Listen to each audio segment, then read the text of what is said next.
오늘 우리에게 주신 하나님 말씀은 야고보서 1장 5절로 8절까지 말씀입니다.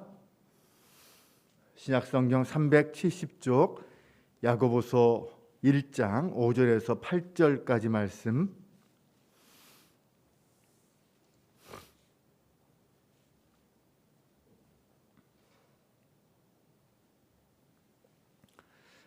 야고보서 1장 5절로 8절까지 우리 함께 한 목소리로 한 마음으로 같이 함께 봉독하겠습니다.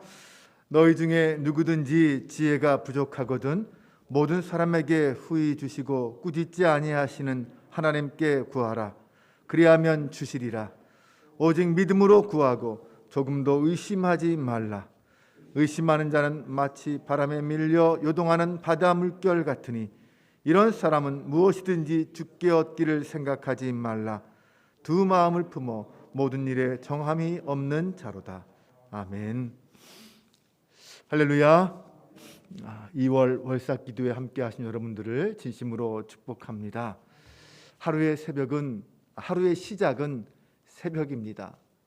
또 한 주의 시작은 주일이죠. 한 달의 시작은 초하루입니다. 1일입니다. 이렇게 한 달이 12번 반복되면 1년이 지나갑니다. 1년 365일 중에 사실 어느 한 시간, 어느 한 날 소중하지 않은 날과 시간은 없습니다. 하지만 그 중에 가장 중요한 시간을 꼽으라고 한다면 매월 첫날, 첫 시간을 꼽을 수 있을 것 같습니다. 그 시간에 하나님 앞에 나아가서 하나님을 만나고 하나님께 기도하며 하나님의 말씀을 듣는다면 그것보다 더 행복한 일은 없을 것 같습니다. 2022년을 시작하면서 매월 첫날 새벽 기도회 이름을 월삭 기도회라는 이름으로 바꾸었습니다. 월삭이라는 말은 달의 첫날을 의미합니다.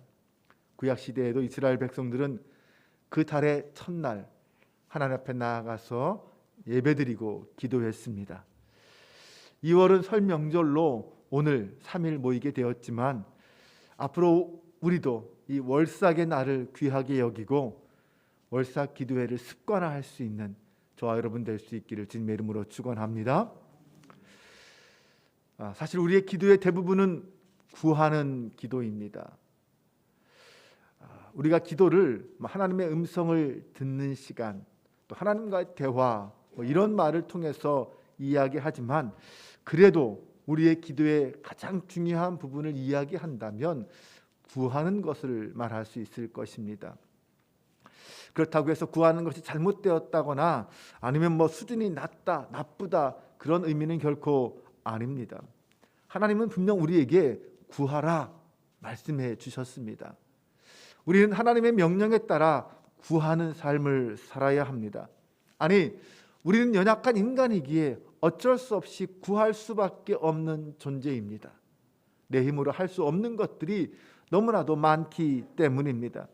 구해야만 살 수 있는 존재가 바로 우리입니다. 그러므로 우리는 오늘도 하나님 앞에 구할 수밖에 없고 내일도 구해야만 하는 존재, 내일도 기도하며 하나님 앞에 나아갈 수밖에 없는 존재입니다.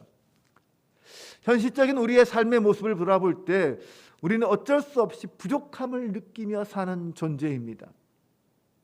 특별한 또 신앙적 성숙함으로 감사하고 베풀며 사는 신앙인이 아니라면 대부분 우리는 다 누구나 부족함과 불만족을 품고 살아갑니다. 사실은 신앙이 성숙한 사람들도 은혜에 대한 갈급함 속에서 더 큰 은혜와 사랑을 하나님께 구하죠.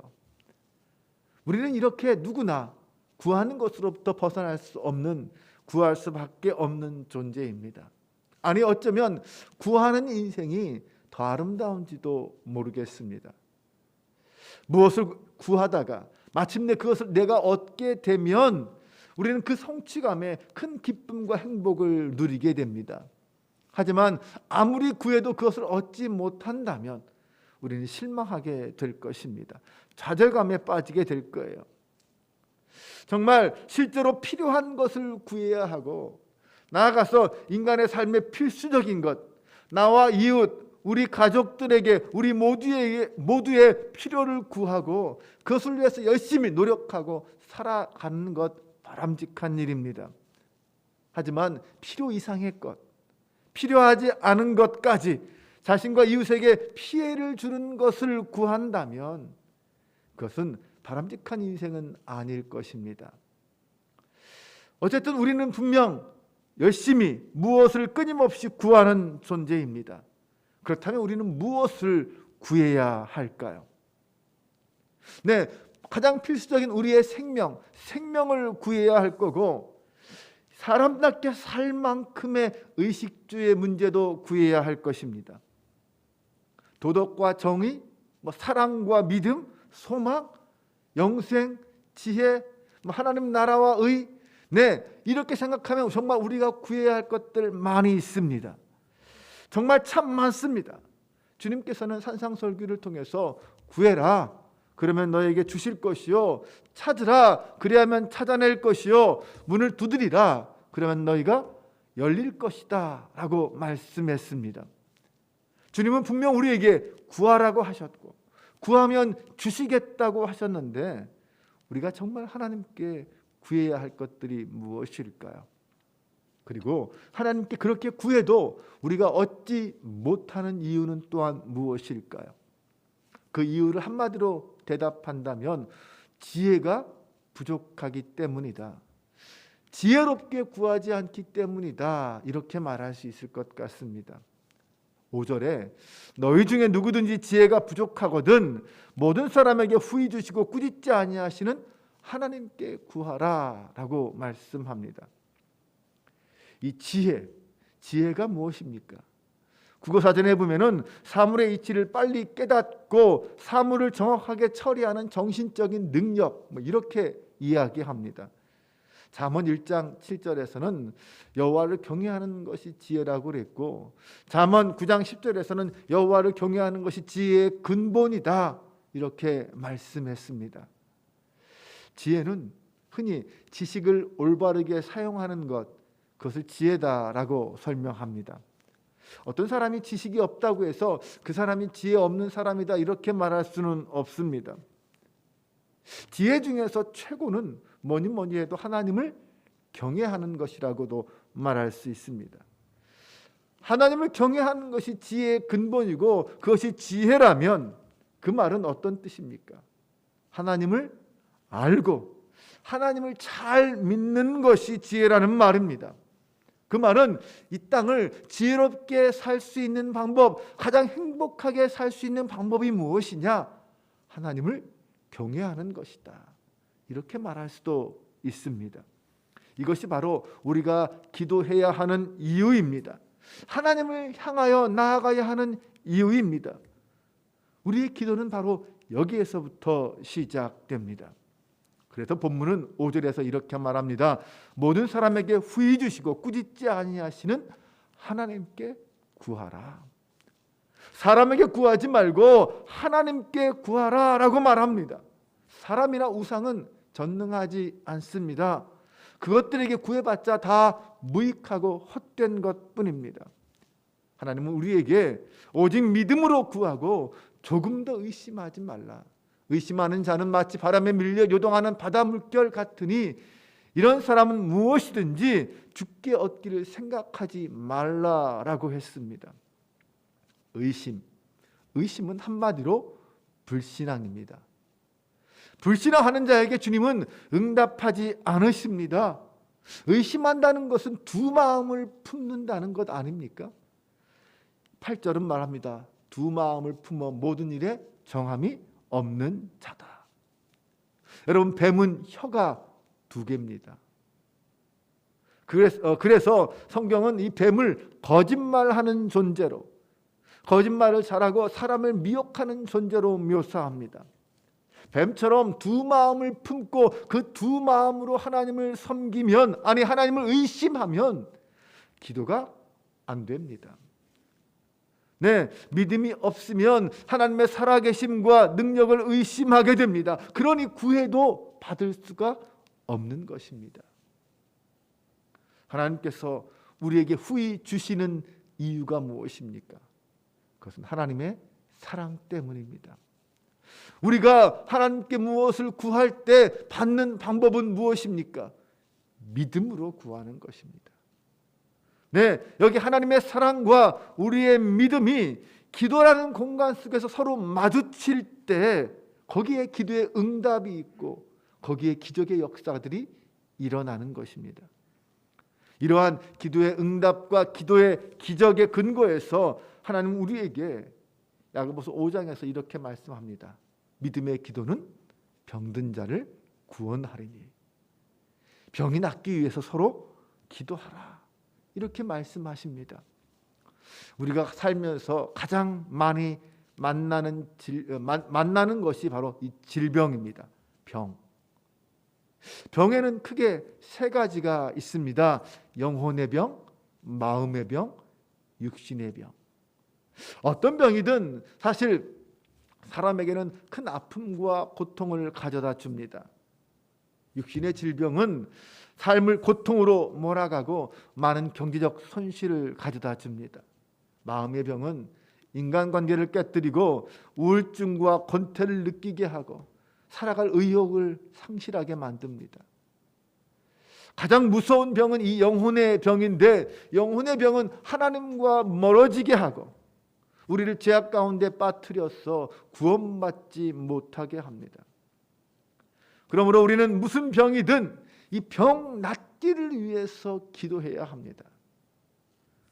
13절에서 5장 13절 14절을 보면 너희 중에 고난당하는 자가 있느냐 그는 기도할 것이요 즐거워하는 자가 있느냐 그는 찬송할지니라. 너희 중에 병든 자가 있느냐 그는 교회의 장로들을 청할 것이요 그들은 주의 이름으로 기름을 바르며 그를 위하여 기도할지니라 라고 했습니다. 고난당하는 자, 병든 자라고 말하는 것은 결국 이 땅에 사는 모든 사람들을 말하는 것입니다. 이 세상에 고난당하지 않는 사람은 없습니다. 이 땅에 병들지 않는 사람도 없습니다. 사실상 모든 인간은 다 고난당하고 병에 걸립니다. 인간의 삶은 고난과 질병으로 가득 차 있습니다. 이것이 현실입니다. 그러나 하나님께서 처음부터 인간을 만드실 때 고난당하는 자로, 질병에 걸리는 자로 만드신 것은 아니었습니다. 인간이 스스로 하나님 앞에 범죄해서 결국 그 고난과 질병이 우리에게 찾아온 것입니다. 물론 오해하지 마십시오. 죄를 지었다고 해서 고난당하거나 병든다는 것은 아닙니다. 근원적으로 아담 이후에 아담에 의해서 죄와 질병이 우리 인간 속에 들어왔다라는 말입니다.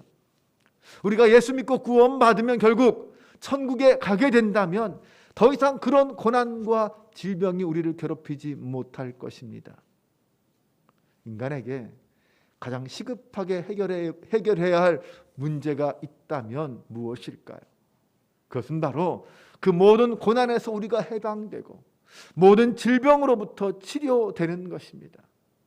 그래서 주님은 야고보서를 통해서 너희 중에 고난당하는 자가 있느냐 그는 기도할 것이요 즐거워하는 자가 있느냐 그는 찬송할지니라. 너희 중에 병든 자가 있느냐 그는 교회의 장로들을 청할 것이요 그들은 주의 이름으로 기름을 바르며 그를 위해 기도하라 라고 하신 것입니다. 선하신 하나님은 우리의 모든 육적, 영적, 정신적 고난과 질병으로부터 우리를 치료해 주시기를 원하십니다. 우리가 그 하나님의 은혜와 축복을 받아 누리며 이 땅에 살아가야 할 줄로 믿습니다. 그럼 어떻게 병으로부터 치료받을 수 있을까요? 성경은 두 가지 방법을 이야기합니다. 첫 번째는 주님의 이름으로 기름을 바르라 라고 말합니다. 여기서 이 기름은 감람유를 말합니다. 당시 감람유는 흔하게 널리 쓰이는 치료약이었습니다. 이 말을 오늘날로 그대로 적용한다면 어떻게 말할 수 있습니까? 주의 이름으로 기름을 바르라 라는 말은 병원에 가서 치료를 받고 약을 쓰라 라는 말입니다. 모든 질병에는 치료약이 있습니다. 주님은 그 모든 약을 주의 이름으로 사용하라 라고 말하고 있습니다. 다른 말로 바꾸면 기도하며 사용하라라는 뜻입니다. 주님의 이름으로 사용하라라는 것은 기도하며 사용하라라는 말입니다. 네, 우리는 마땅히 질병에 걸리면 병원에 가야 하고 약도 먹어야 합니다. 그런데 그때 우리는 기도하고 기도함으로 기도와 함께 치료받고 기도와 함께 약도 먹어야 합니다. 이것이 성경적 치료법입니다. 두 번째는 위하여 서로 기도하라라고 하셨습니다. 위하여라는 말은 서로가 서로를 부추긴다라는 뜻입니다. 합력한다, 격려한다, 축복한다라는 뜻입니다. 언제 이 말을 많이 합니까? 보통 사람들이 술 마실 때 이 말을 많이 하지 않습니까? 술잔을 높이 들고 위하여 이렇게 말합니다. 하지만 성도는 술 마시기 위해서가 아니라 성도의 병이 낫기 위하여 함께 마음을 모아 소리를 높여 기도하자라는 것입니다. 무슨 병에 걸렸든지 주님의 이름으로 기름을 바르며 기도하며 주님의 이름으로 합심하여 기도할 때 주님께서 응답해 주시고 치료해 주실 줄 믿으시기 바랍니다. 15절 말씀에 믿음의 기도는 병든 자를 구원하리니 주께서 그를 일으키시리라. 혹시 죄를 범하였을지라도 사심을 받으리라 라고 했습니다. 믿음의 기도. 이 믿음의 기도는 위대한 능력이 있습니다. 믿음의 기도는 하나님을 움직이는 힘이 있고 성도의 운명을 바꾸는 능력이 있습니다. 믿음의 기도는 죽은 자를 살리고 우리의 가족을 구원하는 능력이 있습니다. 이 믿음의 기도만이 우리의 삶을 평화롭게 풍요롭게 만들 수 있습니다. 그렇다면 어떤 기도가 믿음의 기도입니까? 죄를 회개하는 기도가 믿음의 기도입니다. 죄를 회개해야만 죄인이 의인이 될 수 있습니다. 믿음의 기도는 병든 자를 구원하리니 주께서 그를 일으키시리라. 혹시 죄를 범하였을지라도 사하심을 받으리라. 믿음의 기도가 죄로부터 우리를 구원하는, 우리를 사함받게 하는 능력이 있습니다. 죄를 회개하고 하나님 앞에 용서함을 받아야만 우리는 성령의 충만함을 받을 수 있습니다. 성령의 충만함을 받아야만 기도의 능력을 경험할 수 있습니다. 사랑하는 여러분, 삶 속에서 영육 간의 갈등이나 기근, 때로는 곰핍함, 고난, 질병, 이것들로 인하여 힘들어하지 않습니까? 우리는 연약한 인간이기에 어쩔 수 없이 그런 질병과 고통 속에 살아가고 신음할 수밖에 없습니다. 오늘 우리는 그런 내 인생의 문제들 앞에서 그것들을 해결하기 위하여 무엇을 하고 있습니까? 우리에게 어떤 지혜가 필요할까요? 이제 우리도 믿음의 기도를 통하여 하나님의 살아계심을 경험할 수 있기를 주님의 이름으로 축원합니다. 은혜와 능력이 풍성한 하나님 앞에서의 삶을 함께 살아갈 수 있게 되기를 주님의 이름으로 축원합니다. 월삭 기도회를 통하여 고난의 문제가 해결되기를 주님의 이름으로 축원합니다. 병 낫기를 함께 위하여 서로 기도해 주시기 바랍니다. 주님의 이름으로 약도 쓰고 함께 기도해 주시기 바랍니다. 무엇보다 회개하고 성령의 충만함을 받는 저와 여러분 되시기를 바랍니다. 그 성령의 충만함으로 인하여 은혜와 축복을 하나님 앞에서 누릴 수 있고 날마다 깨어 기도하며 하나님의 능력을 나의 능력 삼고 살아가는 저와 여러분 되시기를 주님의 이름으로 축원합니다. 기도하겠습니다. 하나님, 2월 월삭 기도회를 하나님 앞에 드리게 하신 것 감사합니다. 설 명절 보내면서 바쁘고 분주했던 시간들이었지만 우리에게 마음의 여유를 주시고 세상의 분주한 시간들보다 하나님 앞에 겸손하고 온전한 그런 시간을 사모하게 하여 주시니 감사합니다. 하나님, 우리 인생 속에 있는 수많은 질병과 고통의 문제 앞에서 무엇을 구하고 있습니까? 이 땅을 승리하며 살아갈 수 있는 참된 지혜, 하나님을 경외하는 지혜가 우리에게 먼저 있게 하여 주옵소서. 그리하여 하나님 주님을 내 안에 모시게 하시고 그 주님과 함께 주님의 이름으로 이 땅을 살아갈 수 있도록 인도하여 주옵소서. 모든 고난의 문제, 질병 앞에서 낙심하고 절망하는 것이 우리 인생입니다. 그러나 하나님, 우리는 예수 믿는 그리스도인들은 그 앞에서 주님의 이름으로 기도하며 그 앞에서 주님의 이름으로 약을 먹고 그 앞에서 주님의 이름으로 치료도 받습니다. 하나님, 우리 안에 주님의 기도, 주님을 향한 믿음의 기도가 있게 하여 주옵소서. 우리의 죄를 회개하고 예수 그리스도의 이름으로 기도할 때에 성령의 충만함이 우리를 사로잡는 줄로 믿습니다. 하나님의 영에 충만하여 그 능력과 그 힘을 가지고 날마다 승리하는 저희들 되게 하여 주옵소서. 2월 한 달도 주님과 함께 주님의 이름으로 승리하는 저희들 모두가 되게 하여 주옵소서. 우리 주 예수 그리스도의 이름으로 기도합니다. 아멘.